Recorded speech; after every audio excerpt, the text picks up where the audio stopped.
బిడ్డకి పాలు సరిపోవట్లేదు, పాలు ఎలా పెంచుకోవాలి, అసలు పాపకి పాలు సరిపోతున్నాయో లేదో ఎలా తెలుసుకోవాలని మీ అందరికీ డౌట్ ఉంటే ఈ వీడియోని స్కిప్ చేయకుండా చివరి వరకు చూడండి. మీరు చేసే ఈ 5 మిస్టేక్సే మీకు పాలు సరిగా రాకపోవడానికి కారణం. ఈ 5 మిస్టేక్స్ని మీరు అవాయిడ్ చేస్తే పాలు పుష్కలంగా వస్తాయి, బేబీ హ్యాపీగా వెయిట్ గెయిన్ అవుతుంది, బాగా ఎదుగుతుంది. మీరు చేస్తున్న మోస్ట్ ఇంపార్టెంట్ మిస్టేక్ ఏంటో తెలుసా? నైట్ ఫీడ్స్ని అవాయిడ్ చేయడం. మీరు అనుకుంటా ఉండొచ్చు, నైట్లో డబ్బా పాలు ఇచ్చేస్తే బేబీ పొట్ట బాగా నిండి నైట్ అంతా నిద్రపోతే మంచిదని. కానీ మీరు చేసే ఈ మిస్టేక్ వల్లనే మదర్కి బ్రెస్ట్ మిల్క్ సప్లై తగ్గిపోయే అవకాశం ఉంటుంది. This is doctor Grace, paediatrician and neonatologist. మీకు మరిన్ని హెల్త్ టిప్స్ కావాలనుకుంటే మన ఛానల్ని వెంటనే సబ్స్క్రైబ్ చేసుకోండి. ఫార్ములా మిల్క్ అనేవి మదర్ మిల్క్ కన్నా చాలా లేట్గా డైజెస్ట్ అవ్వడం వలన వాళ్ళకి పొట్ట ఫుల్గానే ఉండటం వలన ఆకలి తెలియక నిద్రపోతూ ఉంటారు. ఈ రకంగా కూడా వాళ్ళకి నైట్లో మిల్క్ తాగే ఫ్రీక్వెన్సీ తగ్గిపోవడం వలన వాళ్ళకి అవసరమైనన్ని క్యాలరీస్ రీచ్ అవ్వకపోవడం వల్ల కూడా బేబీ బరువు పెరగకుండా ఉండే అవకాశం ఉంటుంది.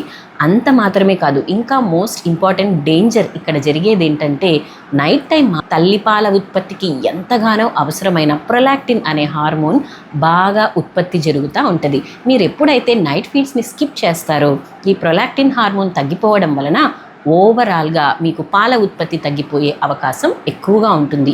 సో ఈ డేంజర్ జరగకుండా ఉండాలంటే ఈ మిస్టేక్ని మీరు తప్పకుండా అవాయిడ్ చేయాలి. ఇంకా మోస్ట్ ఇంపార్టెంట్ మిస్టేక్ ఏంటంటే, మీకు విషయం తెలుసా, మనం బేబీని ఎలా ఎత్తుకుంటామో అనే దాన్ని బట్టి తల్లిపాల ఉత్పత్తి ఉంటుందండి. అవునండి, బేబీని ఎత్తుకునేదానికి తల్లిపాల ఉత్పత్తికి సంబంధం ఏంటని ఆశ్చర్యపోతున్నారా? చూసేద్దాం రండి. మోస్ట్ ఇంపార్టెంట్ థింగ్స్ ఏంటంటే అటాచ్మెంట్ అండ్ పొజిషనింగ్. అంటే తల్లిపాలు ఇస్తున్నప్పుడు తల్లి బిడ్డని ఏ విధంగా ఎత్తుకోవాలి, బిడ్డని రొమ్ము దగ్గర ఏ విధంగా పట్టుకోవాలి, ఈ 2 విషయాల మీదే తల్లిపాల ఉత్పత్తి చాలా చాలా ఆధారపడి ఉంటుంది. దీనికి సంబంధించిన 2 రిఫ్లెక్సెస్ తల్లిపాల ఉత్పత్తికి బ్రెయిన్కి కనెక్ట్ అయి ఉండటం వలన తల్లిపాల ఉత్పత్తి ఉంటుంది. దీన్నే మనము పొజిషనింగ్ అండ్ అటాచ్మెంట్ అంటాం. పొజిషనింగ్ అంటే పాలిస్తున్నప్పుడు తల్లి బిడ్డనెత్తుకునే విధానం. అందరు ఏం చేస్తారంటే, బేబీని ఇలా ఒళ్ళో పడుకోబెట్టుకుని తలను మాత్రమే తల్లి వైపుకు తిప్పుకొని పాలిస్తూ ఉంటారు. ఇది చాలా చాలా పెద్ద తప్పు. అలా చేయకూడదు. బేబీ తల, వెన్ను, శరీరం మొత్తానికి మనము సపోర్ట్ ఇవ్వాలి. బిడ్డని పూర్తిగా మొత్తంగా తల్లి వైపుకి తిప్పుకోవాలి, తల ఒక్కటే తిప్పకూడదు. ఇలా తిప్పుకున్నప్పుడు బిడ్డ పొట్ట తల్లి పొట్ట ఆనుకొని ఉండేలాగా చూసుకోవాలి. తర్వాత బిడ్డ యొక్క ముక్క అనేది తల్లి రొమ్ముకి నిప్పుల్కి డైరెక్ట్ అయ్యి ఉండాలన్నమాట. బిడ్డ తల్లి రొమ్మును పట్టుకునే విధానాన్ని మనము అటాచ్మెంట్ అంటాం లేదా లాచింగ్ అంటాం. దీని కారణంగానే తల్లిపాల ఉత్పత్తి బాగా ఇంప్రూవ్ అవుతుంది. ఇది తప్పుగా ఉంటే మాత్రం తల్లిపాల ఉత్పత్తి తగ్గిపోతుంది. తల్లికి రొమ్ములో చీలికలు రావడం, నొప్పి రావడం, దాని ద్వారా పాలివ్వలేని పరిస్థితి వస్తుంది.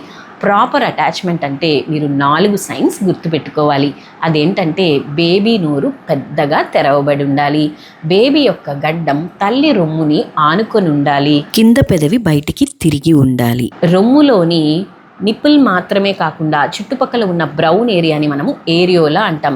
ఏరియోలాలో కింద భాగం చాలా వరకు కూడా బేబీ నోట్లో ఉండేలాగా చూసుకోవాలి. చాలామంది ఏం చేస్తారంటే, నిప్పుల్ మాత్రమే బేబీ నోట్లో పెట్టేయడం వలన సరిపోతుంది అనుకుంటారు. అది అలా సరిపోదు. ఏరియోలాలో పాల ఉత్పత్తికి, పాలను రిలీజ్ చేయడానికి అవసరమైనవి ఉంటాయి కాబట్టి బేబీ ఏరియోలాని సక్ చేయాలి. కాబట్టి నిప్పుల్ సైజ్ని బట్టి పాల ఉత్పత్తికి సంబంధం ఉండదు. నిప్పుల్ని బేబీ సక్ చేస్తే తల్లికి బిడ్డకి ఇద్దరికీ ఇబ్బందే. కాబట్టి ఏరియోలా ఎక్కువగా బిడ్డ నోట్లో ఉండేలాగా చూసుకోవాలి. సో మీరు ఈ 4 సైన్స్ ఆఫ్ అటాచ్మెంట్ అండ్ పొజిషనింగ్ని అబ్జర్వ్ చేసినప్పుడు మాత్రమే పాల ఉత్పత్తి పెరిగే అవకాశం ఉంటుంది. దీనికి సంబంధించిన రిఫ్లెక్సెస్ ఇక్కడ ఇస్తున్నాను చూడండి. ఆక్సిటోసిన్, ప్రొలాక్టిన్ అనే రిఫ్లెక్సెస్ సిగ్నల్స్ తల్లి బ్రెయిన్కి అందడం ద్వారా పాల ఉత్పత్తికి బాగా ఉపయోగపడతాయి. అసలే ఎండాకాలం, నీరు సరిగా తాగకపోతే పాలు ఎలా వస్తాయో చెప్పండి. తల్లిపాలలో అత్యధిక శాతం నీరే ఉంటాయి. తల్లి నీరు సరిగా తీసుకోకపోతే పాల ఉత్పత్తి చాలా చాలా తగ్గిపోతుంది. పాలు తగ్గిపోతే పిల్లలకి డీహైడ్రేషన్ రావడం వలన పెద్ద పెద్ద సమస్యలు వచ్చే అవకాశం ఉంటుంది. కాబట్టి తల్లికి నీళ్ళని రిస్ట్రిక్ట్ చేయకుండా అట్లీస్ట్ 2 to 3 లీటర్స్ ఆఫ్ వాటర్ని మదర్ కంపల్సరీ తీసుకునేలాగా చూసుకోండి. ఈ మిస్టేక్ మాత్రం పాల ఉత్పత్తిని ఆపేయడమే కాకుండా బిడ్డకి డేంజర్ అయ్యే అవకాశం, తల్లికి ఇన్ఫెక్షన్స్, కిడ్నీ ఇబ్బందులు వచ్చే అవకాశం కూడా ఉంటుంది. కాబట్టి ఈ మిస్టేక్ని అయితే అస్సలు చేయకండి. ఇంకా ముఖ్యమైన విషయాలు ఏంటంటే బిడ్డ పుట్టిన వెంటనే యాజ్ ఎర్లీ యాజ్ పాసిబుల్ బిడ్డని తల్లి రొమ్ముకు పట్టించాలి. తల్లికి పాలు రావట్లేదని ఊహించేసుకుని వచ్చే 1-2 చుక్కలు బిడ్డకి సరిపోవని మీరు డబ్బా పాలు పట్టించినట్లయితే, ఈ ఇనిషియేషన్ లేట్ అయినట్టయితే పాల ఉత్పత్తి డే 1 నుంచే మొదటి నుంచే అఫెక్ట్ అయిపోయే అవకాశం ఉంటుంది. కాబట్టి as early as possible breast ఫీడింగ్ని అయితే మీరు ఇనిషియేట్ చేయాలి. బ్రెస్ట్ అనేది స్టిమ్యులేట్ అవుతేనే తల్లిపాల ఉత్పత్తి పెరిగే అవకాశం, బిడ్డకు అవసరమైనన్ని వచ్చే అవకాశం ఉంటుంది. కాబట్టి ఎర్లీ ఇనిషియేషన్ని గుర్తుపెట్టుకోండి. మీరు ఏమనుకుంటారంటే పాలు సరిపోవట్లేదేమో, కొంచెం డబ్బా పాలు ఇచ్చేద్దాము, తప్పేముంది, బేబీ ఈజీగా తాగేస్తుంది అనుకుంటారు. అవునండి, తల్లి పాలు తాగడం కన్నా డబ్బా పాలు తాగడం చాలా ఈజీ. బేబీస్ కూడా మనలాగే ఏది ఈజీ అయితే దానికే అలవాటైపోతారు. తల్లి పాలను సక్ చేసే విధానం, డబ్బా పాలను సక్ చేసే విధానంలో చాలా తేడా ఉంటుంది. కాబట్టి తల్లి పాల కంటే డబ్బానే ప్రిఫర్ చేసేస్తారు. మీరు ఒకవేళ డబ్బాను అలవాటు చేశారంటే ఆ కారణంగా తల్లికి బిడ్డ సక్ చేయకపోవడం వలన పాల ఉత్పత్తి ఆగిపోతుంది. ఒక్కసారే కదా అని మీరు అనుకుంటే ఆ ఒక్కసారికే ఏది సులభమో ఏది కష్టమో బేబీ అండర్స్టాండ్ చేసేసుకుంటుంది. నిపుల్ కన్ఫ్యూజన్ వచ్చే అవకాశం ఉంటుంది. కాబట్టి బేబీ ఇంకా తల్లి బ్రెస్ట్ని సక్ చేయడానికి ఇష్టపడదు. బేబీ ఎప్పుడైతే బ్రెస్ట్ని సక్ చేయదో, తల్లికి ప్రాపర్ స్టిమ్యులస్ ఉండదో, అలాంటప్పుడు పాల ఉత్పత్తి ఆటోమేటిక్గా ఆగిపోతుంది. సరే, మరి అసలు పాలు ఎందుకు పెంచుకోవాలనుకుంటున్నారో చెప్పమని కూడా నేను కొంతమంది మదర్స్ని అడుగుతూ ఉంటాను. పాలు సరిపోవట్లేదు అనుకోవడానికి ముఖ్య కారణం ఏంటో తెలుసా? తల్లి పాలు సరిపోవట్లేదు అని అనుకోవడం. ఎందుకు అనుకుంటుందంటే అది తల్లి ప్రేమ. నా పాలు బిడ్డకు సరిపోతున్నాయో లేదో, పాలు తాగేసిన వెంటనే పాస్ పోసేస్తుంది, లేదో మోషన్ పోతుంది, బిడ్డ బరువు పెరగదేమో, బిడ్డకు సరిపోవేమో అని తల్లికి అనిపిస్తూ ఉంటుంది.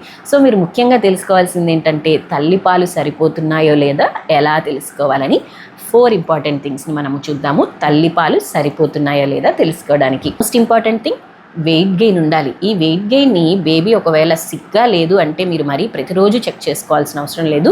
వీక్ ఒకసారి చెక్ చేసుకుంటే సరిపోతుంది. మినిమం 500 గ్రామ్స్ నెలకి వెయిట్ గెయిన్ బేబీకి మీ పాలు సరిపోతున్నాయని మీరు హ్యాపీగా ఉండొచ్చు.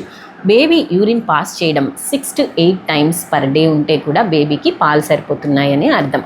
బేబీ పొట్ట ఫుల్గా ఉందనుకోండి, అలాంటప్పుడు బేబీ పాలు తాగిన తర్వాత ప్రశాంతంగా నిద్రపోతుంది.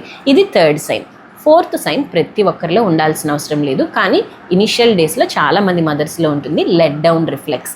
అంటే ఒకవైపు బేబీకి పాలు ఇస్తున్నప్పుడు మరోవైపు నుంచి కూడా పాలు కారుతూ ఉంటాయి. బట్ బేబీ పిగే కొద్దీ ఈ సైన్ కనిపించదు. ఇది లేదు కాబట్టి నా పాలు తగ్గిపోయాయేమో అని మదర్స్ భయపడాల్సిన అవసరం అయితే లేదు. సో ఈ 4 సైన్స్ని గుర్తుపెట్టుకోండి. 4 signs of proper attachment, 4 signs of proper positioning, night feeding, hydration, early initiation and unnecessary top feeds with bottle. ఇవన్నీ మీరు అవాయిడ్ చేశారనుకోండి, 100% ఏ ఇబ్బంది లేకుండా పుష్కలంగా పాలు వస్తాయి. మీ బేబీ హ్యాపీగా వెయిట్ గెయిన్ అవుతుంది. సో మీకు ఇంకా బ్రెస్ట్ ఫీడింగ్ గురించి ఏమైనా డౌట్స్ ఉంటే, బ్రెస్ట్ ఫీడింగ్ ఇస్తున్న తల్లి ఎలాంటి జాగ్రత్తలు తీసుకోవాలి, ఎలాంటి ఆహారం తీసుకోవాలి, ఎలాంటి ఎక్సర్సైజెస్ చేయొచ్చు, బేబీకి ఇంకా పాలు పెరగాలి అని మీకు అనిపించినప్పుడు ఎలాంటి ప్రయత్నాలు చేయాలి, బ్రెస్ట్ పంప్ యూజ్ చేయొచ్చా, ఇలాంటి డీటెయిల్స్ అన్నీ ఉన్న లాంగ్ వీడియో లింక్స్ అన్నీ నేను కింద బ్రెస్ట్ ఫీడింగ్ ప్లేలిస్ట్ లింక్ ఇస్తాను. తప్పకుండా చెక్ చేయండి. మీకు ఎక్కడ ఏ డౌట్ అనిపించినా కూడా వెంటనే కామెంట్ చేయండి. మీకు మరిన్ని హెల్త్ టిప్స్ కావాలనుకుంటే మన ఛానల్ని వెంటనే సబ్స్క్రైబ్ చేసుకోండి. This is doctor Grace, paediatrician and neonatologist.